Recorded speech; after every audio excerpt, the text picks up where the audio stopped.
നമ്മുടെ എല്ലാവരുടെയും ഏറ്റവും പ്രിയങ്കരനും ഏറ്റവും പ്രത്യേകിച്ച് പറവൂരിൻ്റെയും എറണാകുളം ജില്ലയുടെയും കേരളത്തിൻ്റെയും അഭിമാനമായ മെയ് മാസത്തിലെ വിസ്മയങ്ങളുടെ വിസ്ഫോടനമായ ഞങ്ങളുടെ പ്രിയങ്കരനായ മുഖ്യമന്ത്രി വി.ഡി. സതീശൻ അവർകൾ, ഏറ്റവും പ്രിയങ്കരനായി ഇന്ന് നമ്മുടെ കൂടെ ആയിരിക്കുന്ന ഉദ്ഘാടകൻ ശ്രീ ശ്രീകുമാരൻ തമ്പി അവർകൾ, നമ്മുടെ എല്ലാവരുടെയും പ്രിയപ്പെട്ട പത്മശ്രീ ഭരത് മോഹൻലാൽ അവർകൾ, ഇന്നത്തെ ഈ ചടങ്ങിൻ്റെ അധ്യക്ഷൻ ശ്രീ കെ.പി. ധനപാലൻ അവർകൾ, ഏറ്റവും പ്രിയപ്പെട്ട വ്യക്തിത്വങ്ങളെ, ഇത്രയധികം വലിയ വ്യക്തികളിൽ നിന്നും എനിക്കിവിടെ രണ്ട് വാക്ക് പറയാൻ അവസരം കിട്ടിയത്, എനിക്ക് തോന്നിയത് നമ്മുടെ പ്രിയങ്കരനായ മുഖ്യമന്ത്രിയോട് ചേർന്ന് നിൽക്കുന്ന ഒരു പാവപ്പെട്ടവരുടെ ശബ്ദം തിരിച്ചറിയുന്ന വ്യക്തികളാണ് എന്ന ഒരു ബോധ്യമാണ് എനിക്ക് നൽകുന്നത്.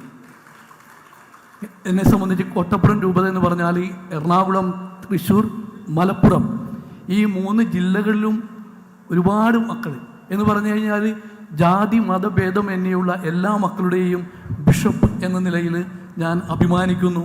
ഇന്നത്തെ ഈ സായാഹ്നത്തിൽ 4-ാം തീയതി നമ്മെ സംബന്ധിച്ച് ഒരു വലിയ ആവേശത്തിൻ്റെ ദിവസമായിരുന്നു. എന്നാൽ 14-ാം തീയതി നമ്മെ സംബന്ധിച്ച് ഒരു ആകുലതയുടെ ദിവസമായി.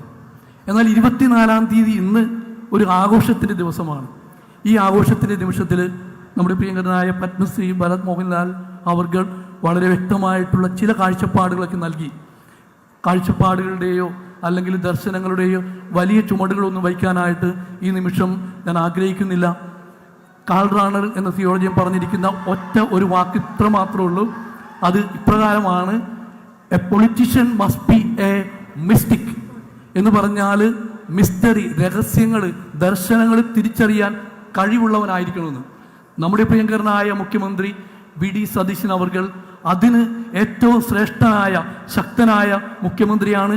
നമ്മുടെ നാടിനെ, നമ്മുടെ കേരളത്തെ അത്യുന്നത ശ്രേണിയിലേക്ക് എത്തിക്കുവാനായിട്ട് അദ്ദേഹത്തിൻ്റെ കരങ്ങൾക്ക് കഴിയട്ടെ എന്ന് മാത്രം ആശംസിച്ചുകൊണ്ട് ഈ നിൽക്കുന്ന എല്ലാ മക്കളുടെയും, അതുപോലെ ഏറെ പ്രത്യേകിച്ച് ഏറ്റവും പാവപ്പെട്ടവരുടെ കൂടി സ്നേഹവും ചേർത്ത് വെച്ചുകൊണ്ട് എല്ലാ നന്മകളും നേർന്നുകൊണ്ട് ഞാൻ എൻ്റെ വാക്കുകൾ ഉപസംഹരിക്കുന്നു. നന്ദി.